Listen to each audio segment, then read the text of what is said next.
Mesdames et messieurs, chers abonnés, bonjour, bonsoir, bienvenue évidemment sur les réseaux sociaux. Merci de nous avoir suivis. Nous sommes à l'hôtel Pullman Teranga de Dakar où nous avons vécu une journée formidable à travers un panel de haut niveau. Le panel organisé par justement le cabinet First Africa Tax and Legal. Ce panel avait justement pour thème un regard croisé sur les fondamentaux et la justement gouvernance du modèle extractif sénégalais. Cet événement a été un espace de dialogue inclusif privilégié, réunissant des acteurs institutionnels, des investisseurs, des représentants des communautés locales. C'est dans le but d'explorer en profondeur les acquis, défis et perspectives liés justement à la gouvernance des ressources naturelles au Sénégal. En complicité avec mon caméraman réalisateur Serigne Morandoy, nous allons justement vous proposer quelques réactions des participants au sortir de ce panel. Allons-y recueillir les réactions à suivre.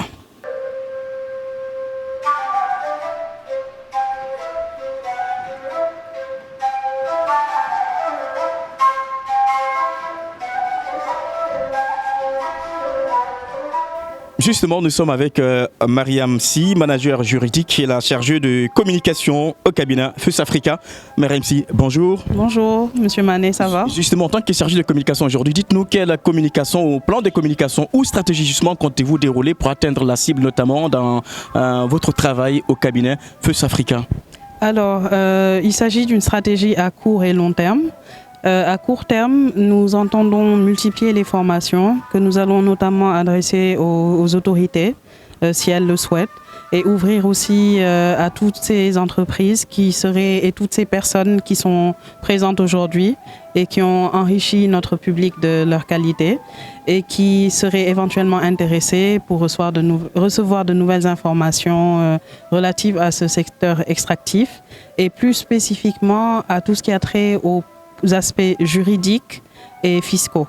Voilà, donc à long terme, il s'agit pour nous, parce que nous sommes un cabinet local à 100% donc sénégalais, donc il s'agit pour nous un peu, notre PDG a beaucoup fait référence aujourd'hui aux champions nationaux, d'être les champions nationaux du conseil fiscal et juridique dans ce domaine-là, comme nous le sommes déjà dans d'autres secteurs d'activité, mais nous souhaitons le devenir dans ce domaine-là et nous travaillerons dur pour y arriver. Vous êtes présent aujourd'hui dans 4 pays de la sous-région, notamment la Côte d'Ivoire, le Togo, le Bénin et la Guinée-Conakry, justement, si je ne me trompe pas. Est-ce que, avec le temps, comptez-vous vraiment élargir vos domaines d'intervention dans d'autres pays de l'UEMOA? Oui, bien sûr. D'ailleurs, à court terme, on aura beaucoup plus de pays sur notre liste. Ça devrait se faire d'ici la fin de l'année 2025. Et l'idée, c'est de continuer à grandir, à croître. Et voilà, à se développer. Donc nous ne nous arrêterons pas en si bon chemin et nous continuerons à fournir les efforts pour y arriver. Merci beaucoup. Merci.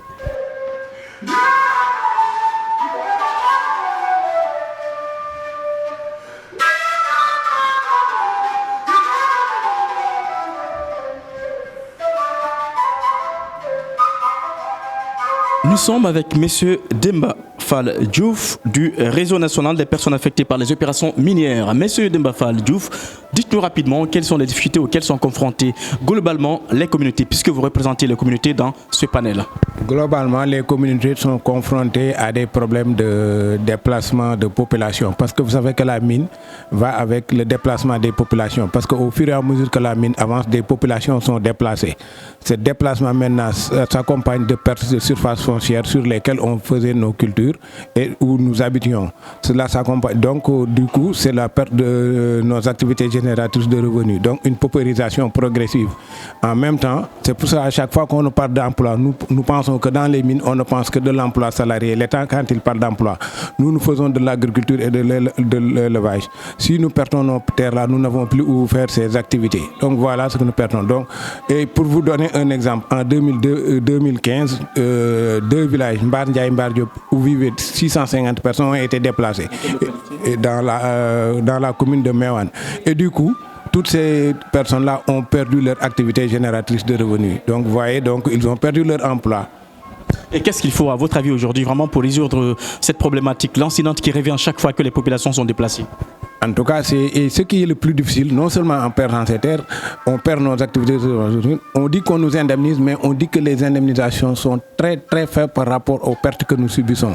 Par exemple, aujourd'hui, les ICS vous indemnisent un pied de manguier à 50 000 francs pour toute une éternité, alors que le pied de manguier peut au bas mot vous produire entre 150 000 et 250 000.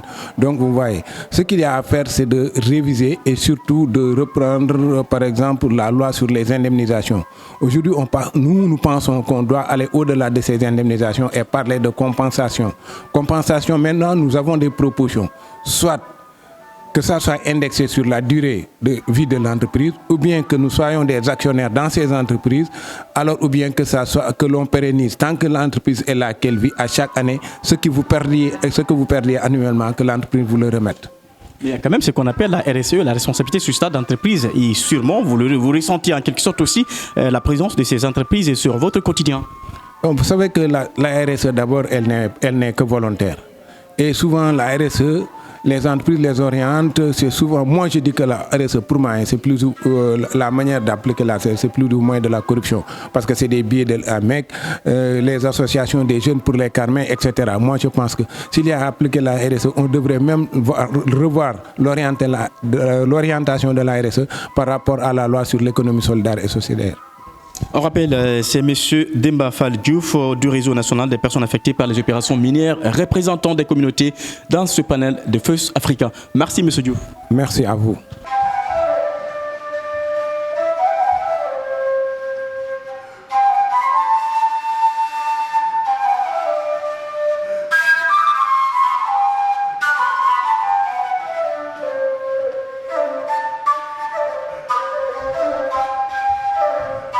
Maître Ngone Diop, bonjour. Bonjour. Vous êtes avocate. Aujourd'hui, on a plusieurs réglementations, plusieurs lois en termes de gestion des ressources minières au Sénégal. Malheureusement, l'application pose toujours problème et les impactés sont dans le désarroi.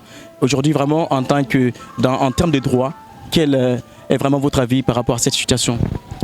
Bon, mon avis est un peu le même par rapport aux différents intervenants du panel. En termes de réglementation, l'impact de cette exploitation minière-là, surtout sur les communautés.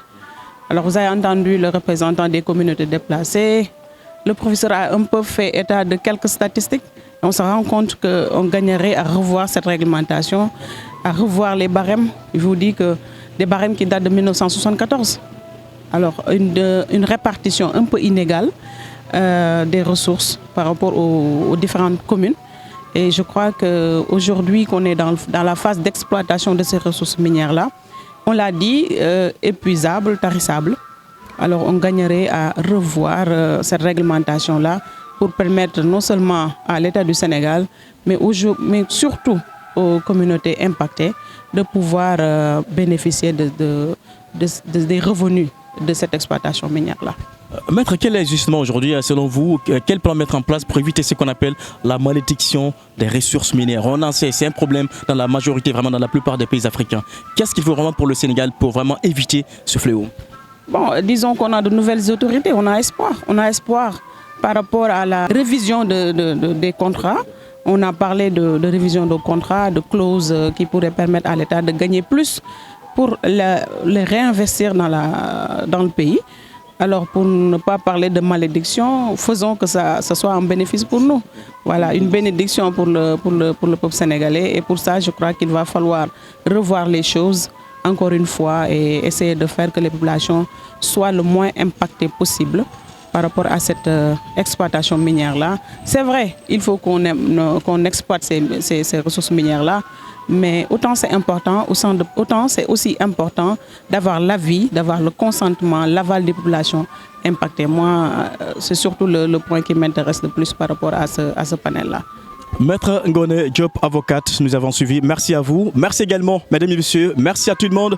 Nous avons vécu cette journée vraiment formidable lors de ce panel organisé par First Africa. Vous le savez, le panel qui porte le thème Regard croisé sur les fondamentaux et la gouvernance du modèle extractif sénégalais. Nous avons assisté à la participation vraiment des autorités institutionnelles, des communautés locales également représentées et toutes les parties prenantes. Vraiment, vous le savez, la gestion des ressources minières aujourd'hui pose problème. L'Afrique, plusieurs pays sont confrontés. Le Sénégal cherche des voies et moyens justement pour vraiment parer à ce fléau. Justement, on a l'espoir avec l'arrivée de nouvelles autorités. Les recommandations seront faites, les propositions, les suggestions et les plaidoiries seront soumises aux autorités, nouvelles autorités pour l'application des lois évidemment pour que les populations à la base puissent bénéficier de ces ressources naturelles. Merci au cabinet justement FES Africa, merci à tous les participants, merci à tout le monde, on se donne rendez-vous prochainement. D'ici là, excellente soirée et bien à très bientôt. Merci sur les réseaux sociaux. Merci, ciao ciao.